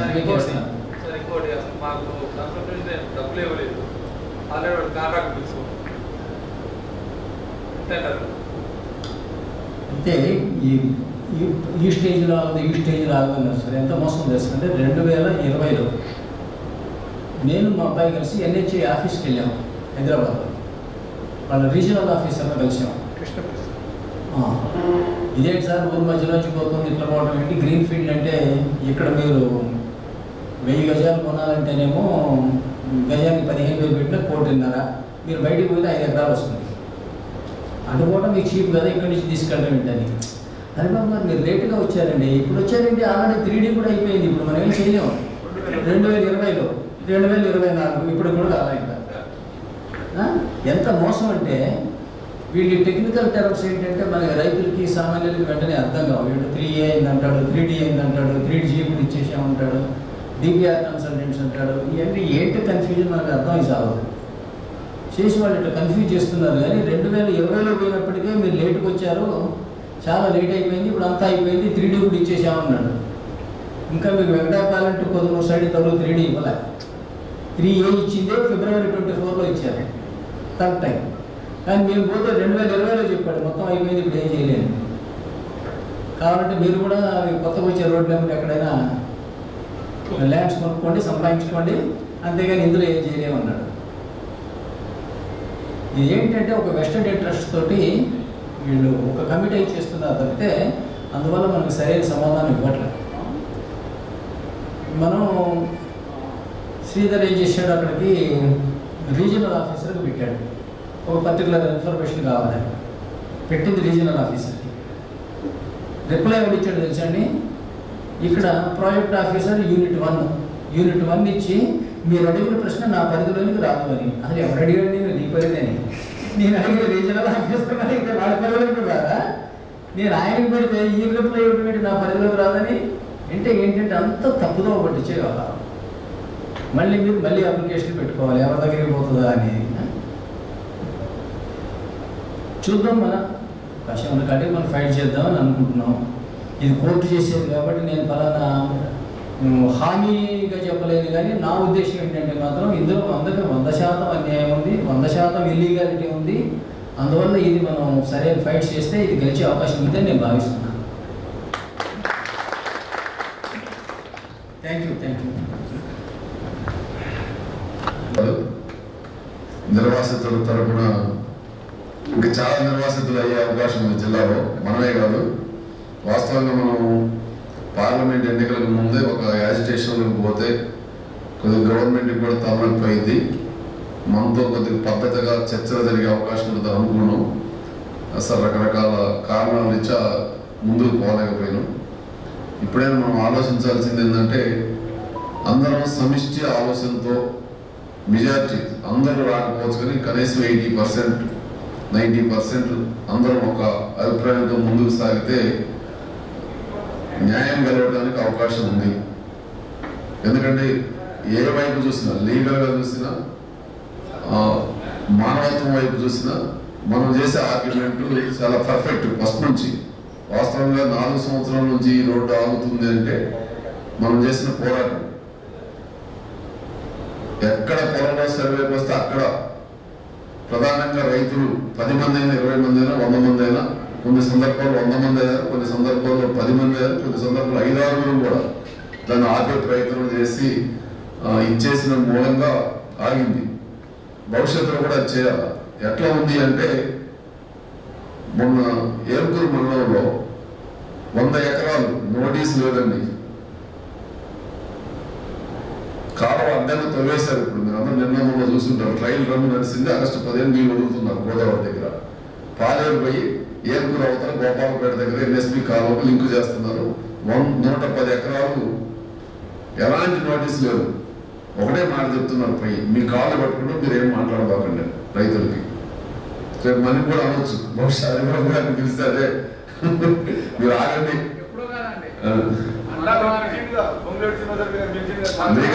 లీగల్ ఎందుకంటే మీరు ఆగితే అయిపోద్ది. అందుకని ఇది ఏం గురించి చెప్తున్నా, ఇప్పుడు చాలా మంది అప్పుడప్పుడు గొడవలు వేస్తుంది.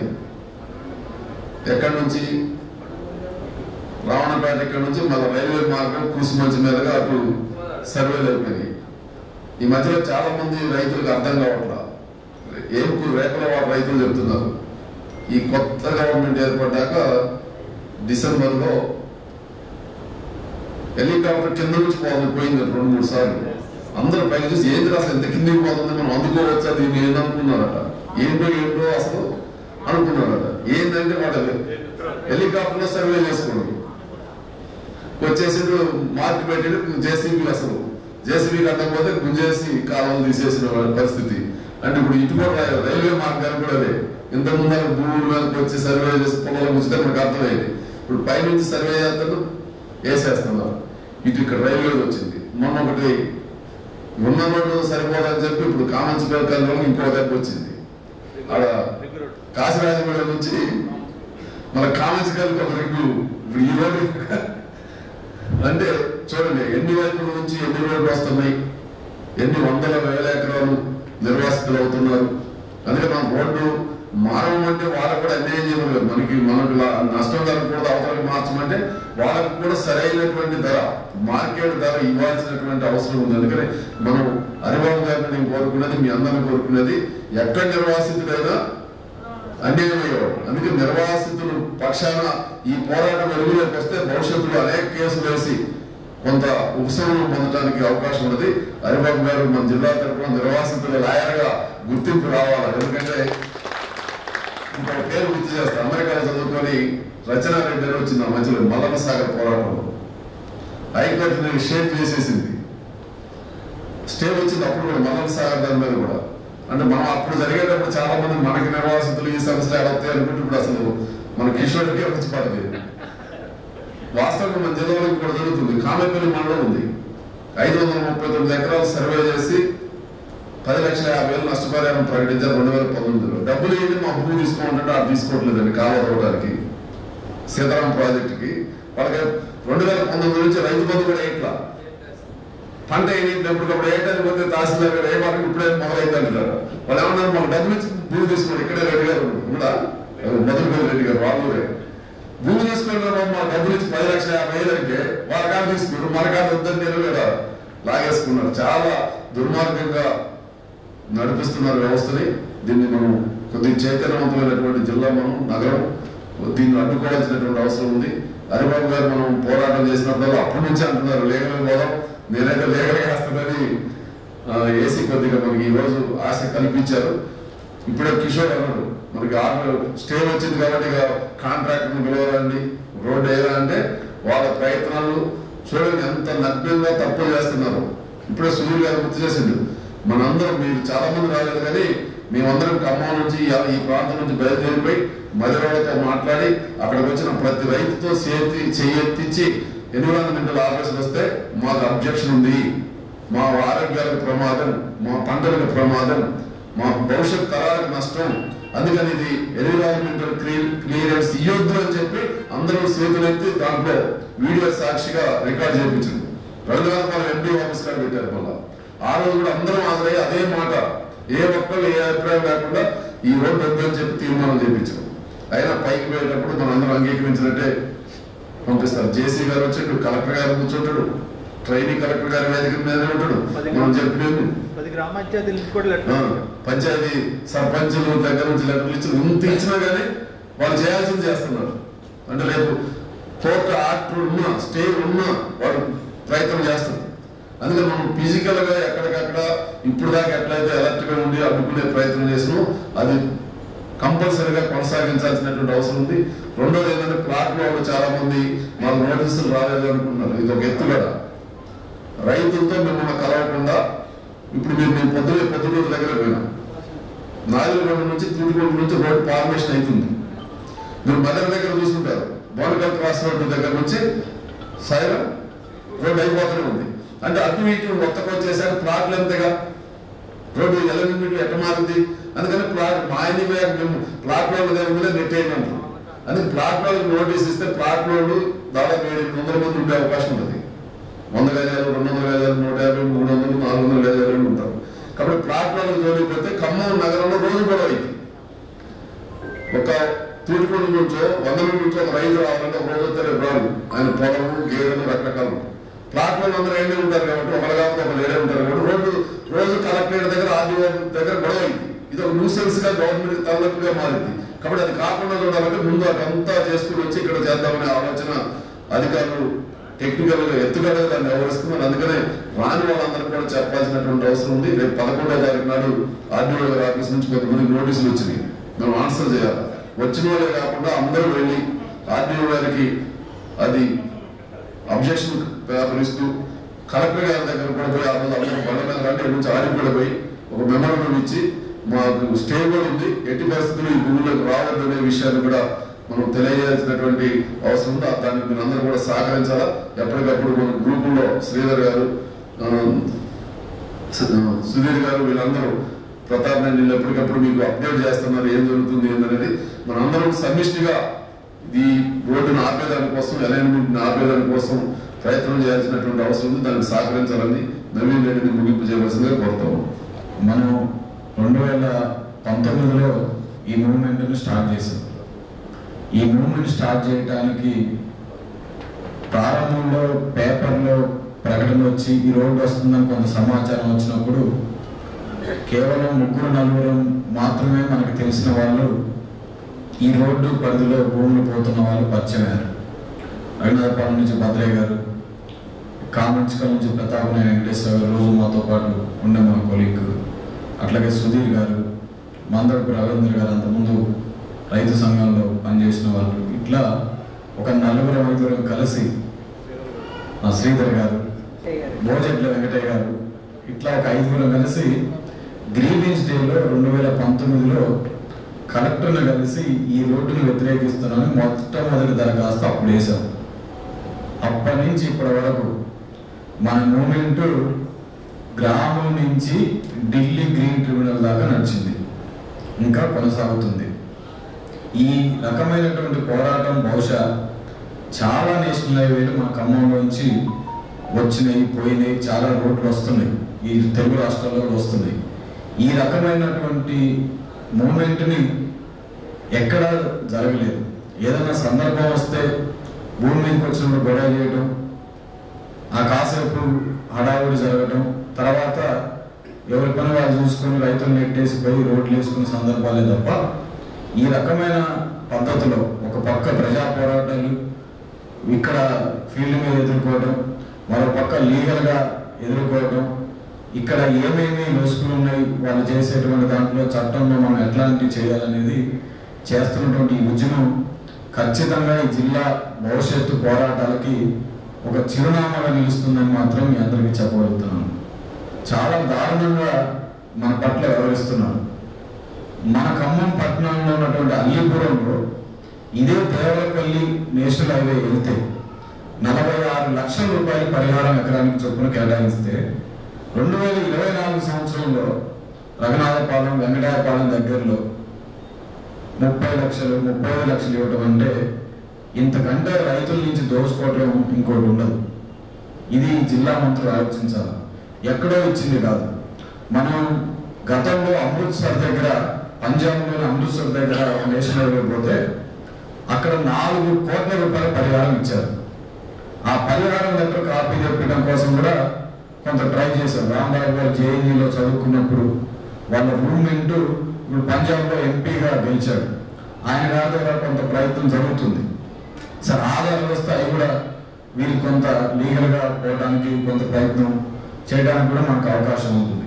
ఈ రకమైనటువంటి పరిణామాలను దృష్టిలో పెట్టుకుని కలెక్టరేట్ మనందరికీ తెలుసు, మొదటి నుంచి చెప్తున్నాం, వాళ్ళ అవసరం వచ్చినప్పుడు కలెక్టరేట్ ఇక్కడి నుంచి తరలించొద్దని జనాలంతా గొడవ చేస్తున్నప్పుడు బలవంతంగా తీసుకుని అక్కడ పెట్టారు. అక్కడ పరిహారం 1 కోటి రూపాయలు ఇచ్చారు. అట్లాగే ధంసలాపురం బ్రిడ్జికి 99 లక్షల రూపాయలు ఎకరానికి చొప్పున పరిహారం ఇచ్చారు. ఈ రకంగా చూస్తున్నప్పుడు మనకి ఇస్తున్న పరిహారం అనేది చాలా నామినల్. ఈ పరిహారంలో కూడా మనం ప్రారంభ దశలో అసలు మనకి ఇస్తున్న పరిహారం రఘునాథపాలెంలో 16 లక్షల రూపాయలు. ఆ రోజు జాయింట్ కలెక్టర్తో చర్చ చేస్తున్నప్పుడు మీకు ఎంత ఇవ్వమంటారు అని అంటే, మీకు న్యాయంగా అయితే 10 లక్షలు వస్తాయి పరిహారం అంటే, ఆ రోజు 3 లక్షలు గవర్నమెంట్ వాల్యూ ఉంది మన పోరాటం స్టార్ట్ చేసినప్పుడు. మీకు న్యాయంగా అయితే 10 లక్షలు వస్తాయి కాబట్టి నేను మీ మీద దయతో జాలితో ఇంకొక 5 లక్షలు పెంచుతాను, 15-16 లక్షలు ఇస్తానని చెప్పేసి రఘునాథపాలెం రెవెన్యూలో అన్న జాయింట్ కలెక్టర్ మన చేతితో చర్చల్లో చేశారు. మనకు అవసరం లేదని లేచి వచ్చాం. కానీ ఇప్పుడు దాని స్వరూపం మారిపోయింది. ఈ మధ్యన ఒక వ్యక్తి చెప్తున్నాడు, వెంకటాయపాలెంలో ఎకరం మెయిన్ రోడ్డు బిట్టు 17 కోట్లకి ఒక అతను కొన్నాడు అని. అదే పక్కన శివాగారు అనుకొని ఇప్పుడు మన నేషనల్ హైవే పోతుంటే అక్కడ మనకి ఇస్తుంది 30 నుంచి 35 లక్షలు పరిహారం ఇస్తున్నాం అంటే ఎంత దోపిడీ గురి కాబడుతున్నారు అనేది జిల్లా మంత్రులు ఆలోచించాలి. చాలా ఈజీగా తప్పుకుంటాం, ఇది మాకు సంబంధించింది కాదు, కేంద్ర ప్రభుత్వం వేసేదని. ఖచ్చితంగా భూసేకరణ చేసే బాధ్యత రాష్ట్ర ప్రభుత్వంది. నేషనల్ హైవేలో పరిహారం నిర్వహించాల్సిన బాధ్యత జిల్లా కలెక్టర్ది. అండర్ గవర్నమెంట్ రాష్ట్ర ప్రభుత్వ పరిధిలోది. రోడ్ వేసే బాధ్యత నేషనల్ హైవేది. ఈ స్పష్టత మా అందరికీ ఉంది. ఈ విషయం మీకు కూడా తెలుసు. ఈరోజు మంత్రులుగా ఎన్నికైన వాళ్ళు చాలా మంది కాంట్రాక్టులుగా ఉన్నారు కాబట్టి మీకు తెలియదనేది మేము అనుకోవట్లేదు. కాబట్టి ఈ రకమైనటువంటి వరవలు కాకుండా చాలా ఒక మంచి వాతావరణంలో ఈ జిల్లా మంత్రులు కొన్ని జిల్లాల్లో చూస్తాం, ఏదైనా సమస్య వస్తే రైతుల్ని వెంటేసుకొని పోయి అవసరమైతే సమావేశాలకి నెట్టుకొని పోయి మా రైతులకు అన్యాయం జరుగుతున్నటువంటి మంత్రులు కూడా అక్కడక్కడ చూస్తుంటాం. ఆ రకమైనటువంటి తుమ్మనాశ్వరరావు గారు కూడా చొరవ పెంచాల్సిన అవసరం ఉంది. ఇంతవరకు ప్రెస్ మీట్లు పెట్టి ఈ రోడ్డు వస్తుంది, ఆ రోడ్డు వస్తుంది, ఇట్లా ఖమ్మానికి లింక్ కలుపుతున్నాయని చెప్పేసి మన రోడ్డుని చెప్తూ పేపర్లో వార్తలు వస్తున్నాయి తప్ప అక్కడ భూమి పోతున్నటువంటి రైతుల గురించి మాత్రం వీళ్ళు మాట్లాడట్లేదు. కాబట్టి ఇప్పుడు ఏ మంత్రి మేము ఈ అభివృద్ధి ఈ రోడ్ల గురించి మాట్లాడినా అక్కడ భూములు కోల్పోతున్న రైతుల గురించి కూడా మాట్లాడాలని చెప్పేసి మనందరి తరఫున వారిని కోరుతున్నాం, డిమాండ్ కూడా చేస్తా ఉన్నాం. దాంతోపాటు మనం అందరూ గ్రహించాల్సిన విషయం ఏంటంటే ఒకటి లీగల్గా ఫైట్ చేస్తూనే మనం భూమి మీద కూడా మన ఆధిపత్యాన్ని కొనసాగించాలి. నేల విడిచి సాము చేసేటువంటి పని మనం చేయొద్దు. ఖచ్చితంగా మన భూమి మీద మనం ఉండాలి, ఫైట్ చేయాలి, కొట్లాడాలి.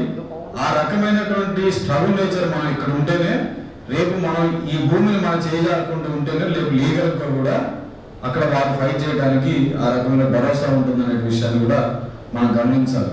చాలా మంది ప్రముఖులు కూడా కలిసాం సార్. నాకు కూడా అనేక రకాల సందేహాలు ఉన్నాయి. ఎమ్మెల్సీ నాగేశ్వర్ని మన రోడ్డు విషయంలో కలిసినప్పుడు ఆయన కూడా చాలా లీగల్ సలహాలు చెప్పారు. విశాల ఐక్య ప్రజల దృష్టిలో రోడ్డు ఉంటుంది, మనకి రైతులు అనేవాళ్ళు 2000 మంది 3000 మంది ఉంటారు సార్, లీగల్గా నిలబడుతుందా లేదా కానీ ఫైట్ అయితే సీరియస్గా చేయొచ్చు, ఎంతో కొంత రైతులకు లబ్ధి చేకూరుద్ది అనేది కొంత మన నోటీస్గా ఆనాడే తీసుకొచ్చారు. తమ్మినేని గారు, వీరభద్రం గారు ఆ రోజు all India lawyers association state president తోటి అసలు ఈ చట్ట ఏ చట్ట ప్రకారం దీన్ని భూసేకరణ జరుగుతుంది ఏందనేది మన రైతుల ముందే ఆ రోజు మాట్లాడించినప్పుడు కూడా వాళ్ళు కూడా కొన్ని రకాలైన సలహాలు చెప్పారు. సరే ఏమైనప్పటికీ నేను మీ అందరికీ కోరేది ఏంటంటే, ఇందాక రాంబాబు గారు చెప్పారు, హరిబాబు గారు చెప్పారు, ఈ ఖమ్మం టౌన్లో ఇంత పచ్చిగా ఇంత నిస్సిగ్గుగా భూముల్ని యథేచ్ఛగా తీసుకోవడం అంటే, ఇంకొక మాట నేను ముందుకు వస్తే సార్ చాలా మంది బాధపడతారు, కానీ ఈ రూటు పోయే ప్రతి సందర్భంలో రద్దు చేయకూడే ప్రతి సందర్భంలో చాలా మంది ప్రముఖ రాజకీయ నాయకుల భూములు ఉన్నాయి, చాలా మందికి ఎకరాలు భూములు ఉన్నాయి. ఇవాళ అందరూ పదవిలో ఉన్న వాళ్ళు, ఇంతకుముందు ఓడిపోయిన వాళ్ళు, అంతకుముందు అధికారంలో ఉన్న వాళ్ళందరూ కూడా దీని చుట్టూ భూములు ఉన్నాయి. మరి మీ భూముల ధరల కోసం ఏమన్నా ఇట్లాంటి చేస్తున్నారా అనేది కూడా మేము రైతులుగా అడగాల్సిన పరిస్థితి వస్తుంది. ఆ పరిస్థితి రాకుండా ఉండాలంటే ఖచ్చితంగా మంత్రులు చొరవ చేయాలి. రైతు అనేవాడు నువ్వు సాయం చేస్తే మంచిపోయేటువంటి వాడు కాదు. కాబట్టి జిల్లా మంత్రులంతా కూడా ఆ రకంగా రైతుల పక్షాన ఉండాలని చెప్పేసి మేము కోరుతా ఉన్నాం. మొన్న వెంకటాయపాలెం గ్రామంలో కూడా చాలా తీవ్రంగా పుల్లయ్య అనే రైతుని కొట్టారు పోలీసులు, దాడి చేశారు, ఊళ్ళో నుంచి నెట్టేశారు, వీడియోలు కూడా మనం చూసాం. ఆ రకమైనటువంటి ప్రోత్బలంతో ఇక్కడ నడవటం అనే దాన్ని కూడా మనం అందరం ఆలోచించాలి. సభ్య సమాజం కూడా ఇట్లాంటి వాటిని రైతుల పట్ల దౌర్జన్యాన్ని అంగీకరించదు. దాంతోపాటుగా మేజర్గా Nagpur to Amaravati green field national highway అంటే, గ్రీన్ ఫీల్డ్ నేషనల్ హైవే ఉద్దేశమే పూర్తిగా కొత్త రోడ్డు నిర్మాణం అని. ఈ పూర్తిగా కొత్త రోడ్డు నిర్మాణంతో పాటు పూర్తిగా పల్లెల నుంచి అంటే పూర్తిగా పంట వ్యవహారాల నుంచి గ్రీన్ ఫీల్డ్ రోడ్డుని ఒక దాన్ని డిజైన్ చేశారు సెంట్రల్ గవర్నమెంట్. ఇంతకుముందు నేషనల్ హైవేలు ఉండేవి గ్రీన్ ఫీల్డ్. ఈ నేషనల్ హైవేలు పట్టణాలని టచ్ చేయవద్దు అనేది గ్రీన్ ఫీల్డ్ చట్టంలోనే నిబంధనలో ఉంది. కానీ దాన్ని కూడా తొమ్మిదోకి మన ఖమ్మం టౌన్లో ఖమ్మం కార్పొరేషన్ లిమిట్స్ ని, సుడా లిమిట్స్ కూడా కాదు మన వాదన, కార్పొరేషన్ లిమిట్స్ ని వెలుగుమాటలు కానివ్వండి, బల్లెపల్లిలో 3-4 సర్వే నెంబర్లు కానీ యాడ్ అవుతూ నేషనల్ హైవేని తీసుకుపోతున్నారు. మనం ఇంతకుముందే చెప్పాము, ఇది ఖమ్మం టౌన్ కి చాలా దగ్గరగా ఉంటుంది, కలెక్టరేట్ వెళ్తున్నారు, దీన్ని అవతలకు తీసుకెళ్లాలని చెప్పేసి ఫైట్ చేశాం. మనం ఖచ్చితంగా, నాకైతే అప్పటి నుంచి ఇప్పటివరకు ఒక నమ్మకం ఉంది, మనమందరం సారంపల్లి మల్లారెడ్డి గారు వ్యవసాయ శాస్త్రంతో మాట చెప్పారు మన మీటింగ్కి వచ్చి, మారంది ఏమన్నా ఉంటే అది భగవద్గీత తప్ప అన్ని మాత్రం భూమి మీద అని చెప్పాడు. ఎందుకంటే ఆ రాసిన ఆయన లేడు, ఉంటే అది కూడా మారలేదు. కాబట్టి అలైన్మెంట్ మారదని, మన సమస్యలు పరిష్కారం కావనేది ఇది 100% రాంగ్. అలైన్మెంట్ మారుతున్న సందర్భాలు చాలా ఉన్నాయి. ఇప్పుడు RRR అనేటువంటి అలైన్మెంట్ ఇప్పటికీ 10 సార్లు మారింది. అసలు మీ అందరికీ చెప్పేది ఏంటంటే, మన అలైన్మెంట్ ఇది 3వ అలైన్మెంట్, 3వ గెజిట్ కాదు, ఇది 3వ అలైన్మెంట్. 3 రకాల అలైన్మెంట్ను ఈ రోడ్డు కింద ప్రారంభ దశలో తీశారు. తీసిన దాంట్లో మనది 3వ అలైన్మెంట్.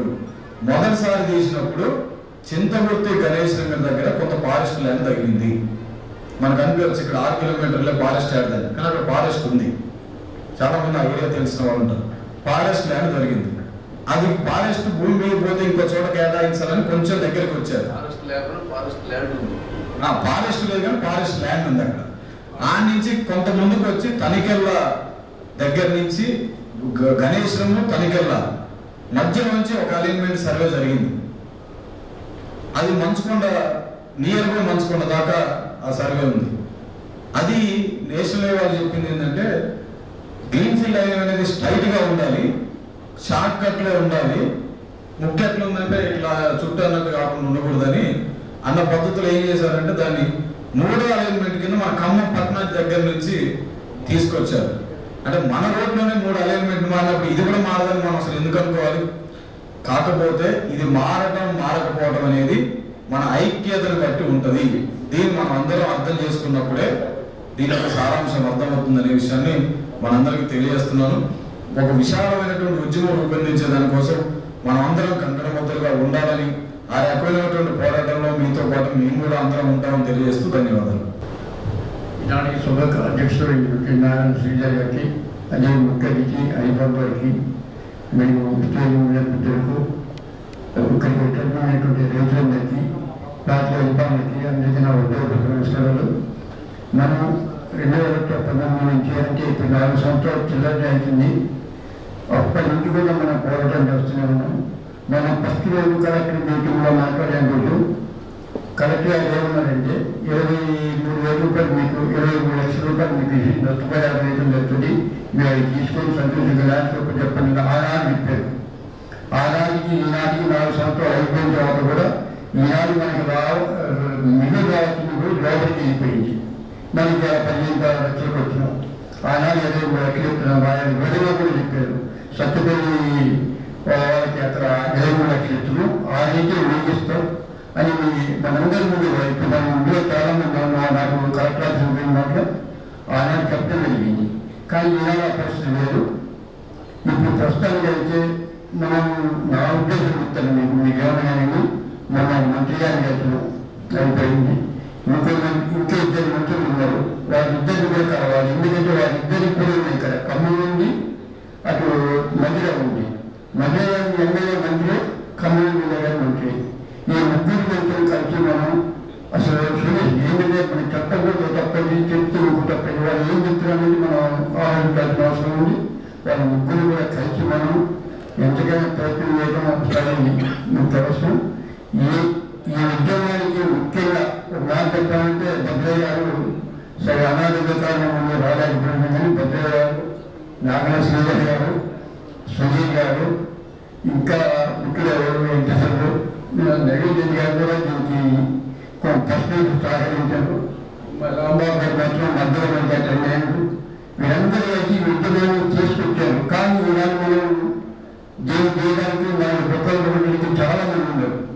మన ముందు చేశారంటే మీకేమవుతుంది, ఏం కాదు, అయిపోయింది, మీకు నోటీస్ ఇచ్చారు, మేము మీకు అంతే వచ్చేటప్పుడు మీకు ఖచ్చితంగా ఇచ్చారు అని చెప్పి చేస్తారు. మళ్ళీ వీక్లీ పదిహేను ప్రజలు మాట్లాడుతున్నారు ప్రతి కూడా.